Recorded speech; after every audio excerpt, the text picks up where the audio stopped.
This is the final countdown. So binago po natin para malagay po natin yung kayak natin. So wow, hirap pa talaga maging engineer. Yan. So ito natin ilagay yung kayak natin. So kompleto na, talagang tamang-tama talaga itong ano na to.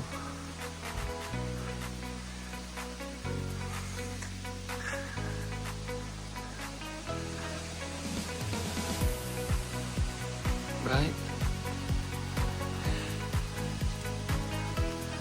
Ayan. So hindi niya occupied lahat yung likod or yung taas.